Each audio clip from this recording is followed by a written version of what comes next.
저는 오늘 본문의 말씀을 통해서 기다리고 기다렸더니라는 제목으로 함께 말씀을 나누려고 합니다. 인생은 기다림에서 시작이 됩니다. 기다림을 통해서 서로 만납니다. 새 생명이 태어난 것도 10달을 기다려야 생명이 태어납니다. 결혼의 배우자를 만나는 것도 기다림입니다. 그래서 기다림은 아름다운 만남을 이루게 되는 것입니다. 여러분, 한철 노래하고 그리고 지는 매미도 7년간 땅 밑에서 기다려야 하는 것입니다. 하나님은 우리에게 인생에게 기다림이라고 하는 것을 주셨습니다. 알라딘의 램프처럼 순간에 이루어지는 법은 없습니다. 또 그렇게 돼서도 안 되는 것이죠. 기다림은 하나님의 섭리입니다. 미당 서정주 시인의 국화 옆에 서라는 그 시를 우리 잘 압니다. 그 시에 보면은 한 송이 국화꽃을 피우기 위해서 서쪽 새는 봄부터 그렇게 울었나 보다. 다들 중학교 때 공부를 다들 잘하신 모양이에요. 그래요. 한 송이의 국화꽃을 피우는 것은 그만큼 기다림이 있어야 된다는 것을 우리에게 말씀하고 있는 것이죠. 꽃만 그렇겠습니까? 우리의 인생도 마찬가지. 인생의 길이 열리고 인생이 열매를 맺고 인생이 앞으로 꽃 피우기 위해서는 다 기다림이 있어야 하는 거예요. 기다림을 통해서 새로운 미지의 세계로 나가고 기다림이 없으면 살아있으나 죽은 인생이다 하는 것입니다. 인생에 대해서 이 카프카라고 하는 프란츠 카프카라고 하는 사람이 이런 말을 합니다. 인간에게 큰 두 가지 죄가 있다. 그것은 바로 조급함과 게으름이다. 다른 모든 죄는 여기에서 나온다는 거예요. 조급함과 괴로움. 그러니까 조급함과 게으름. 그렇기 때문에 성숙한 사람의 특징은 여유다. 기다림을 할 수 있다라고 우리에게 말하고 있습니다. 성경에서 야고보서 1장 4절에 이렇게 말씀하고 있습니다. 시작. 인내를 온전히 이루라. 이는 너희로 온전하고 구비하여 조금도 부족함이 없게 하려 함이라. 아멘. 잘 기다리라는 거예요. 그래야 부족함이 없게 된다는 거예요. 잘 기다려. 지난 한 주간 동안 잘 기다렸습니까? 오늘 본문의 말씀에 보면 1절에 이렇게 말씀하고 있습니다. 그 전에요. 이 누가복음에서 보면은 이 땅에 메시아 오심을 기다리는 사람이 있었습니다. 누가복음 2장 25절의 말씀입니다. 시작. 예루살렘에 시몬이라 하는 사람이 있으니 이 사람은 의롭고 경건하여 이스라엘의 위로를 기다리는 자라. 성령이 그 위에 계시더라. 아멘. 경건한 자. 그도 오실 메시아를 기다렸다. 이렇게 되어 있습니다. 오늘 본문의 말씀 시편 40편 1절의 말씀입니다. 시작. 내가 여호와를 기다리고 기다렸더니 귀를 기울이사 나의 부르짖음을 들으셨도다. 아멘. 이 다윗의 시인데 다윗은 기다리고 기다렸더니 이런 말씀을 하고 있습니다. 단순히 기다렸다는 말이 아니고 기다리고 기다렸더니 하는 것은 이 다윗의 마음, 다윗이 얼마나 간절한 것인가 그것을 나타낸 거예요. 기다렸다는 거예요. 다윗은 지금 목말라 있습니다. 그 표현은 응답이 올 때까지 내가 기다리고 기다리겠습니다 하는 것을 말하고 있는 거예요. 다윗이 어떤 역경 앞에 처해 있습니다. 그때 다윗이 할 수 있는 최선의 방법, 다른 것이 없어서 기다릴 수밖에 없는 것밖에 없어서 기다렸다는 것이 아니라 자기가 지금 할 수 있는 최선의 것이 바로 기다리는 것이다. 오늘도 우리가 인생을 살아가면서 최선의 것이 무엇인가? 기다릴 줄 알아야 돼. 기다릴 줄 알아야 돼. 얼마나 중요해. 왜 기다리는가 하는 것입니다. 다윗의 지금 현실은 참 암담했습니다. 그래서 시편 40편 2절에 이렇게 고백합니다. 시작. 나를 기가 막힐 웅덩이와 수렁에서 끌어올리시고. 아멘. 여러분, 다윗은요, 기가 막힐, 우리가 너무 어렵고 힘들게 되고 역경을 만날 때 기가 막히다 그러잖아요. 기가 막힐 웅덩이와 수렁에 빠져 있습니다. 극한 어려운 상황, 절망적인 상황을 의미하는 것입니다. 이런 상황 속에서 다윗이 어떤 모습을 보여주었는가? 그것이 다윗의 신앙이고요. 그것이 바로 오늘 우리의 신앙이 되어야 될 줄 믿습니다.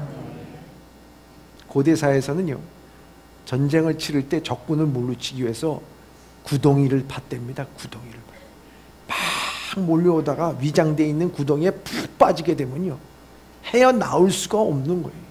막 거기에는 쇠꼬챙이가 있어가지고 들어가면은 다 찔리고 죽고 나오지 못하도록 되어 있습니다.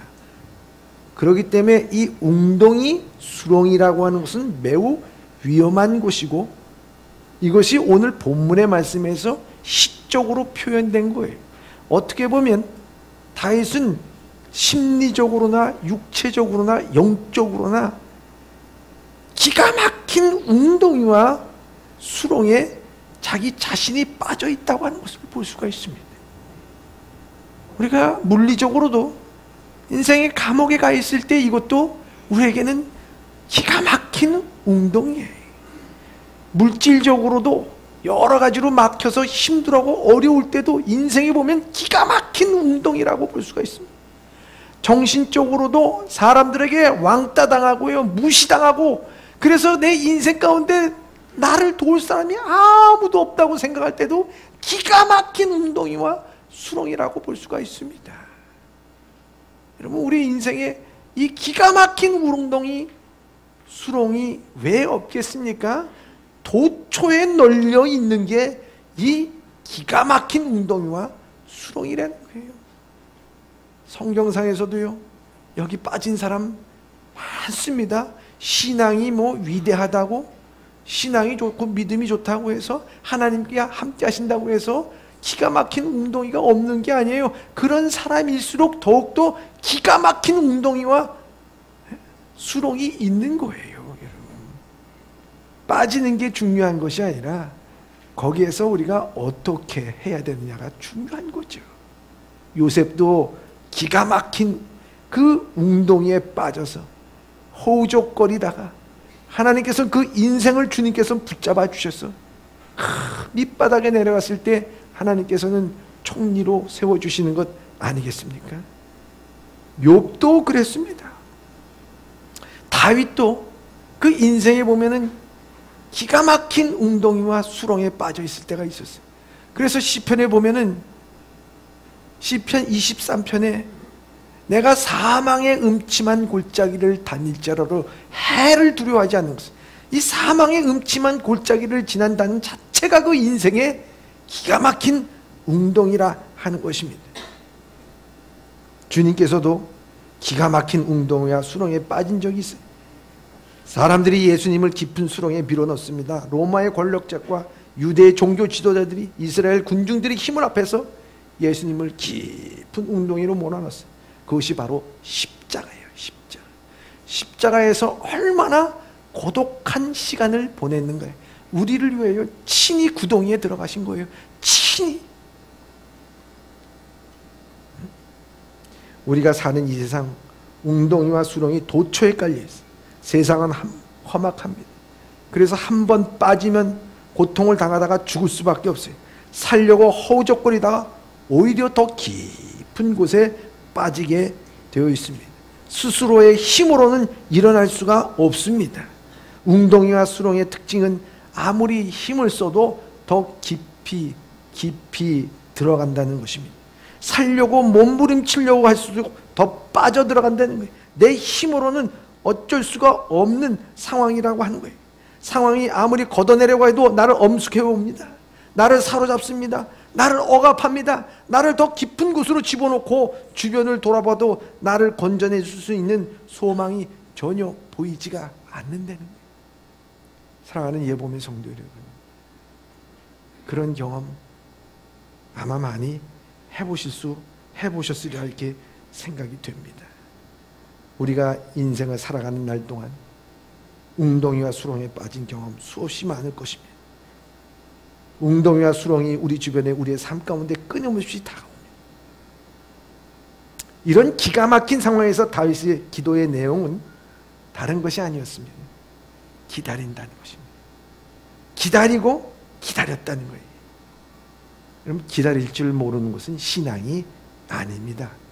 신앙은요, 기다릴 줄 알아야 돼요.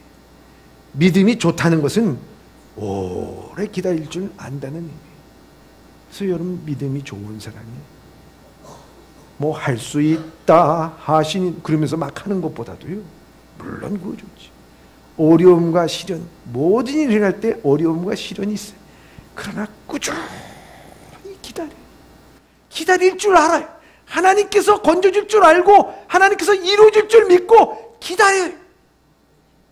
그 끝까지 기다리는 게 바로 믿음입니다. 여러분, 신앙생활에서 실패할 때 왜 실패하는 줄 아십니까? 더 이상 기다리지 못할 때, 기다림을 포기해버리면 불신앙의 행동이 나오고 변절하게 됩니다. 하나님을 떠나버립니다. 자신의 방법으로 문제를 해결하려고 하다가 인생이 더 꼬여요. 삶의 모든 실패를 보십시오. 기다림에서 실패하고 기다림에서 포기하는 순간 우리의 힘으로 무엇인가 시도하려고 하는 거예요. 그래서 세상의 모든 사람들을 만나면, 실패한 사람들을 만나면요, 다 기다림에 실패한 거예요. 실패한 거예요. 버텨내기가 쉽지 않습니다. 삶의 압박이 심해지고 고난이 깊어지면 사람들은 얘기합니다. 그만두고 싶다. 다 끝내고 싶다. 이제 끝이야. 더 이상 갈 곳이 없어. 다 집어치고 싶어. 이러면서 다 끝내버리려고. 희망을 접어버려요. 아무리 힘들어서 기다릴 수 있다고 하는 희망이 있어. 그러면 이곳은 이겨나가게 되는 것입니다. 여러분, 제 아버님이 저에게 목회를 하면서 가르쳐 준 것이 하나 있어요. 그것은 다른 것이 아니라, 목회를 하는 것은 머리로 하는 것도 아니고 지식이나 어떤 신학교에서 배운 목회의 요령에 통해서 하는 것이 아니라, 얘야, 목회는 엉덩이로 하는 것이다. 왜 엉덩이로 합니까? 엉덩이로 참고 인내하고 오래 앉아서 기도할 줄 알고, 앉아서 성경 볼 줄 알고, 앉아서 엉덩이 들썩거리지 말고, 이런 얘기 저런 얘기 다 들려도 그저 엉덩이 밑에 깔고서 앉아있다 보면 하나님께서 모든 문제 해결해 줄 거야. 참, 들어도 참 명언인 것 같아. 너무 좋은 얘기를 저한테 해주셨어요. 그래서 제가 엉덩이를 좀 무겁게 하려고 늘 앉아 있습니다. 여러분, 이게 참 중요한 것 아니겠습니까? 기다림 포기하는 게요, 조급하기 때문에 그래요. 고난이 찾아오면은 마음이 조급해요. 빨리 벗어나고 싶어요. 1분 1초라도. 그래서 조급해서요, 고통이 심해지면은 1분 1초도 견디기가 힘듭니다. 기다린다는 것은요, 영적인 능력입니다. 여러분, 보세요. 노아, 하나님께서 배를 산 위에 만들려고 하고 물의 심판을 가져온다 그랬을 때 120년 동안 산 높이 꼭대기에다가 배를 치면서 120년을 기다렸어요. 그게 영적인 파워예요. 능력이에요. 조롱거리 가운데서도 사람들이 이성에 맞지 않다고 얘기할 때도 그걸 한 겁니다. 여러분들, 최고의 승자는 어디 있느냐? 기다린 자에 있는 거예요. 오늘 본문의 말씀이 그것을 우리에게 가르쳐줘요. 시편 40편 1절에 보면 이렇게 되어 있습니다. 시작. 내가 여호와를 기다리고 기다렸더니 귀를 기울이사 나의 부르짖음을 들으셨도다. 아멘. 사랑하는 예범의 성도 여러분, 하나님 앞에 응답받고 싶지 않아요?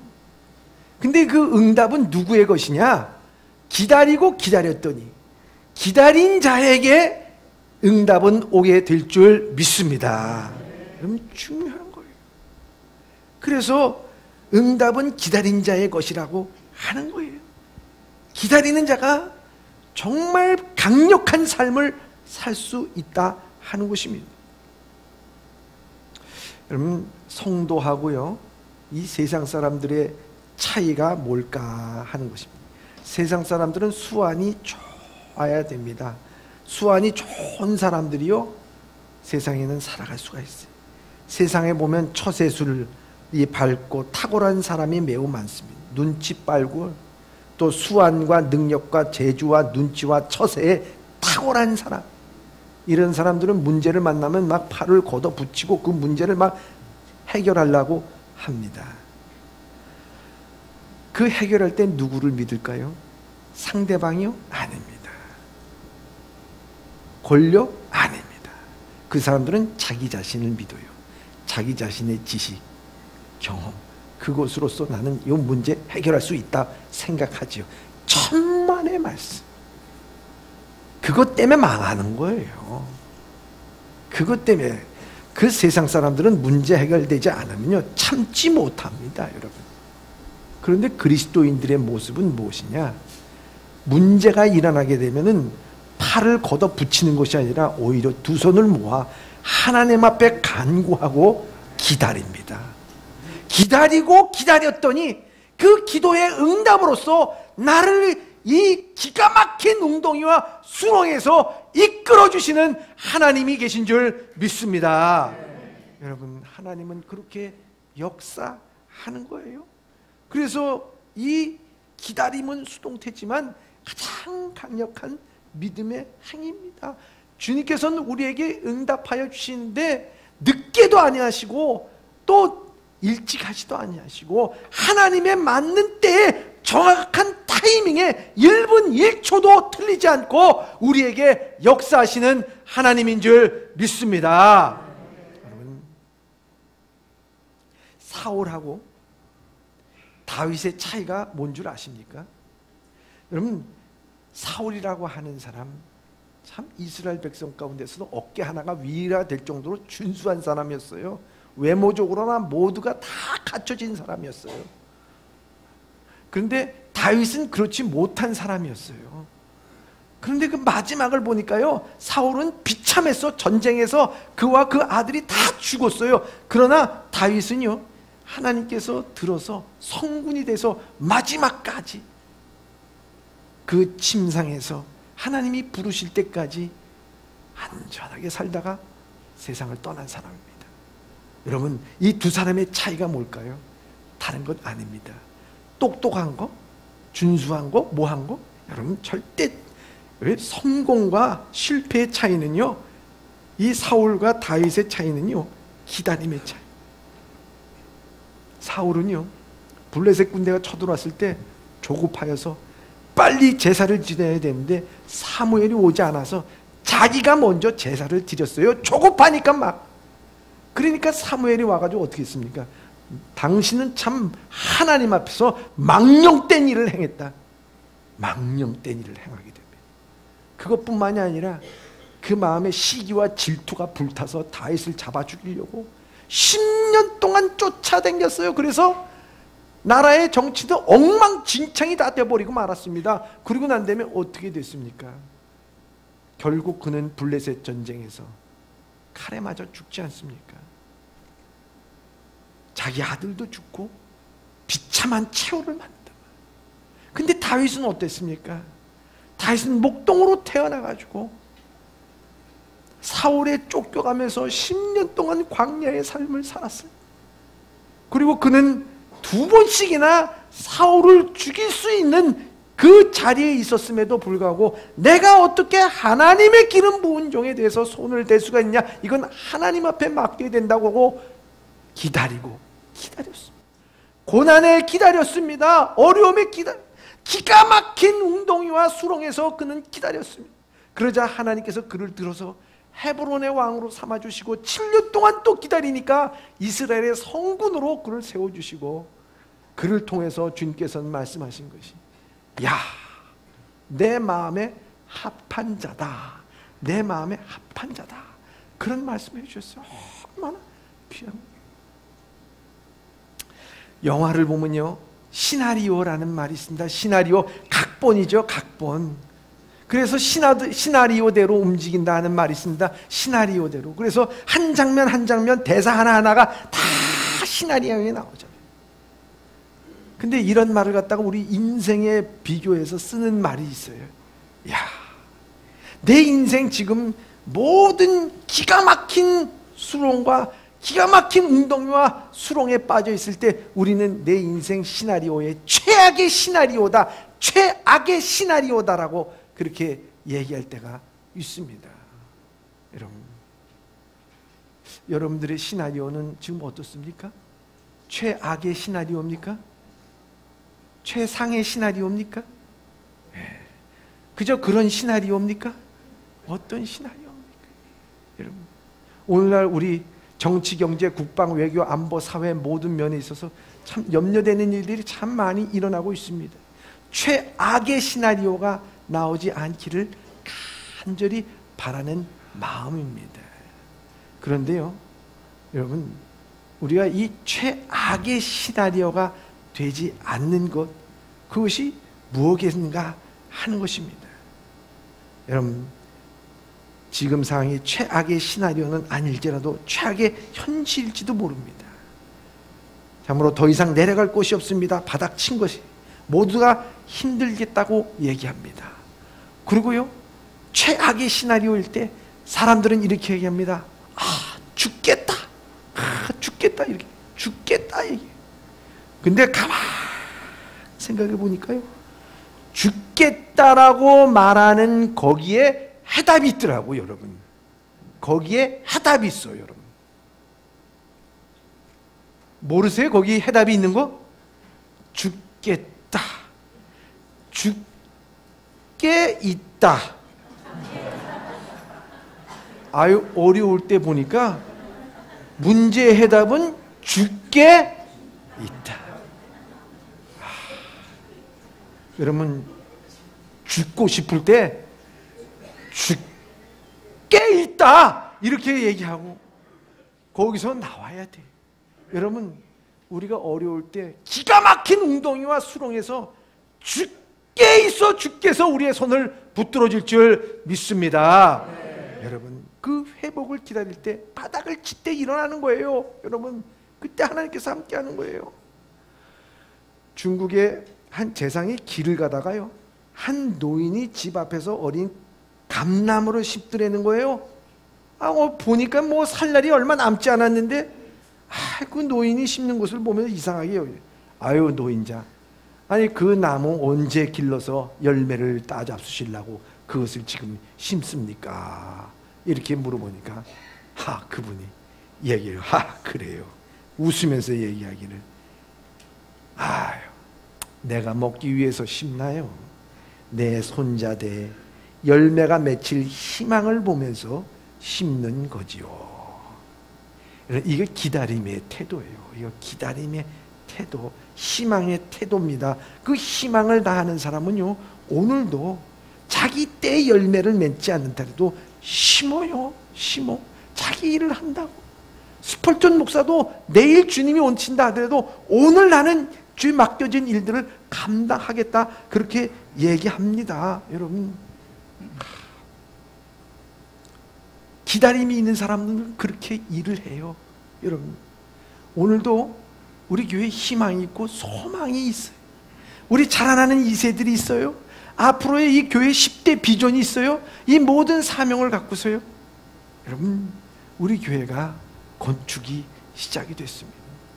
저는요, 이 성전 건축을 하는데 지난 세월 보면은 너무나도 정말 기가 막힌 웅덩이와 수렁 가운데서도 기다리고 하나님 앞에 기다릴 수밖에 없었어.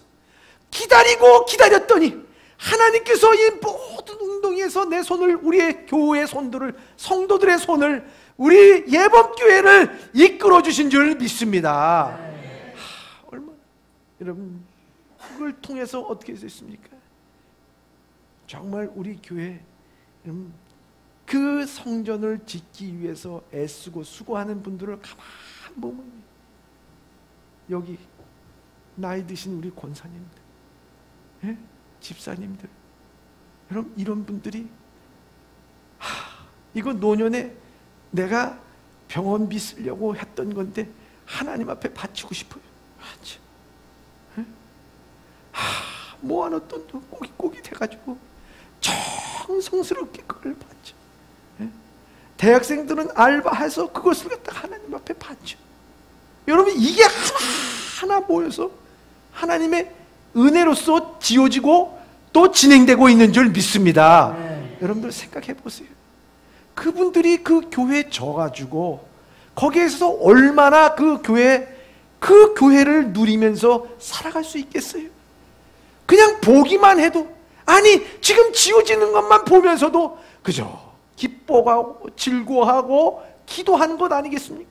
왜? 내일의 희망이 있어. 자라나는 2세들에게, 아니 우리 예법교회가 앞으로 10년 20년 주님이 오실 그날까지 이 교회가 해야 될 일들을 해나간다는 것에 대해서 지금 내가 묘목을 심듯이 이 깊은 웅덩이와 수렁에서 하나님 앞에 기도하고 소망을 보면서 기다리는 것 아니겠습니까? 기다리고 기다리더니 여러분, 그 기다림이 열매를 맺을 줄 믿습니다. 이게 이렇게 되는 거죠. 아니 박 목사는 뭐 거기 가서 뭘 얼마나 한다고 다 짓고 끝나는 거예요.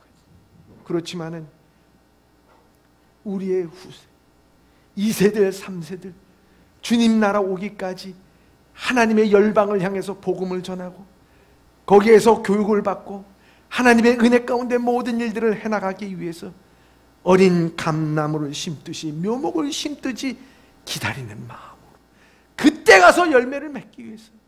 여러분, 아브라함은요 75세 때 부름을 받았어요. 그런데 여러분, 언제 아들을 얻었습니까? 25년이 지난 후에 기다렸더니 그것을 받았어요. 그러나 하나님께서 아브라함에게 주셨던 이 약속은 언제 이루어졌느냐?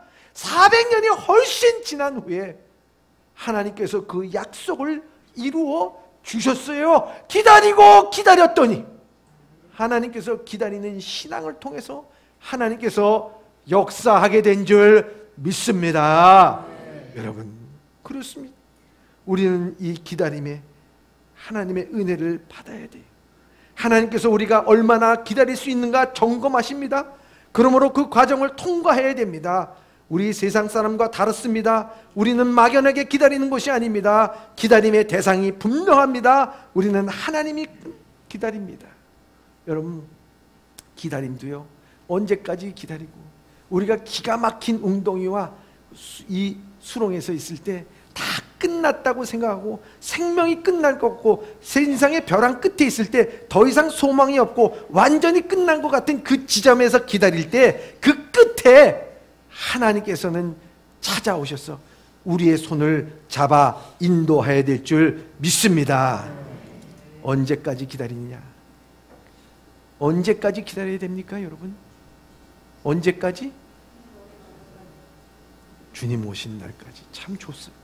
그러나 여러분, 언제까지는 답을 드릴게요. 끝까지. 여러분들에게 묻습니다. 언제까지 기다려야 돼요? 언제까지요? 여러분, 끝까지. 끝까지 기다리는 걸 하나님께서 우리를 붙잡아 주세요. 여러분, 우리가 기다리지 못해가지고요, 엉덩이 들썩거려가지고 자기 생각대로 말이죠, 이격이었다 저기 갔다가 이렇게 됐다가 인생이 꼬이게 되고 나중에 아유 내가 왜 그랬지, 내가 그때 왜 그런 행동했을까. 여러분, 하나님 앞에 진득하게 기도하고 기다리다 보면 하나님께서는 오늘 이 시편 2절에 이렇게 말씀하고 있습니다. 시작. 나를 기가 막힐 웅덩이와 수렁에서 끌어올리시고. 아멘. 내 힘으로써 웅덩이와 수렁에서 이끌어 나갈 수가 없어요. 하나님께서 손을 뻗어주시고 나를 이끌어 주시는 거예요. 내 죄악 가운데서, 내 기가 막힌 웅덩이와 같은 인생 속에서 나를 이끌어 주시는 것은요, 하나님의 손길, 하나님의 능력, 그 능력이 아니면은 내가 빠져나올 수가 없다고 하는 거예요. 이 다윗도 그걸 느꼈어요. 그 인생의 기가 막힌 웅덩이와 수렁에서도요, 자기를 끄집어낼 것은 자기가 몸부림치고 바둥바둥할수록 더 빠져드는 거예요. 그때 주님께서 그를 건져주심을 그는 봤습니다. 그는 느꼈습니다.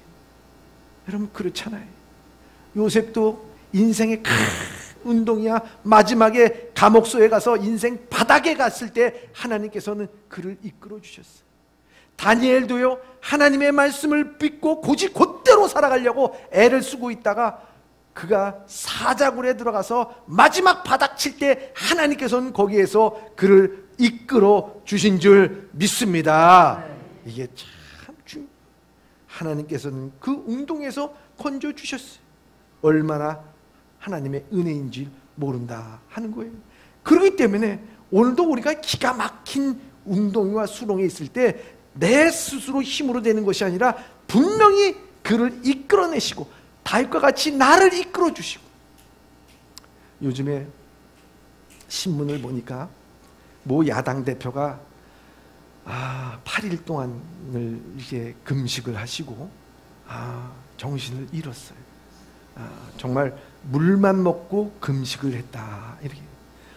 근데 그 과정을 이렇게 보니까 너무 힘든 금식을 하고 어려운 금식을 하면서 금식 맺을 때는 뭐 단백뇨가 나오고 조금 지나게 되면 뭐 콩팥에서 피가 나오고 그러면 몸이 다 망가지고 어떻게 된다.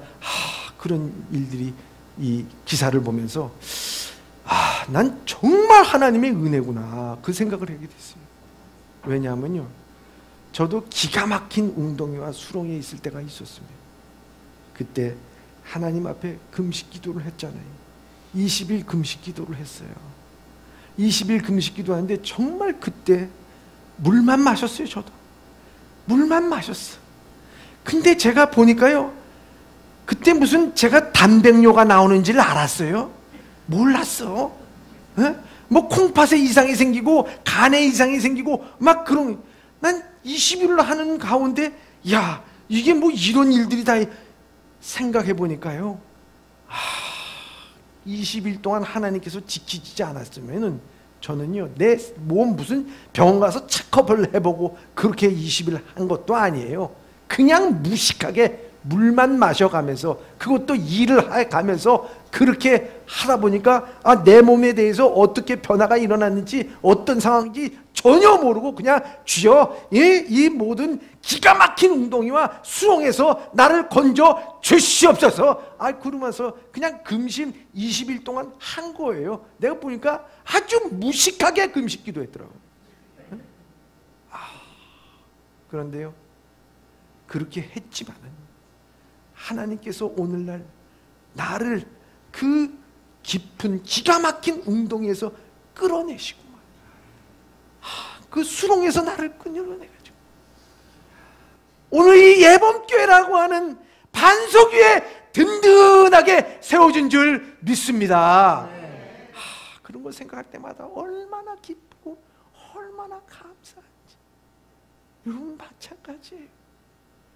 여러분, 우리 인생 살다 보면 그러한 일들이 벌어질 때 여러분, 나 혼자라고 생각하지 마세요. 소망을 가지고 끝이라고 생각하지 말고 하나님께서 손 내밀어 주셔서 나를 이끌어 주시고 인도하신 하나님. 그래서 이 다윗은 그 모든 수렁에서 건져 주셔서 2절에 이렇게 고백하고 있습니다. 시작. 내 발을 반석 위에 두사. 내 발을 반석 위에 두셨다는 거예요. 다윗에게 말하는 이 반석은 하나님이십니다. 하나님은 나의 반석 되시니. 오늘 신약 성경에서 우리가 이 반석은 무엇입니까? 이 베드로의 고백처럼 예수 그리스도는 살아계신 하나님의 아들이시나이다. 하나님의 아들을 믿는 예수 그리스도를 하나님의 아들로 믿는 신앙, 그 믿음의 고백, 그게 든든히 서간다는 거예요.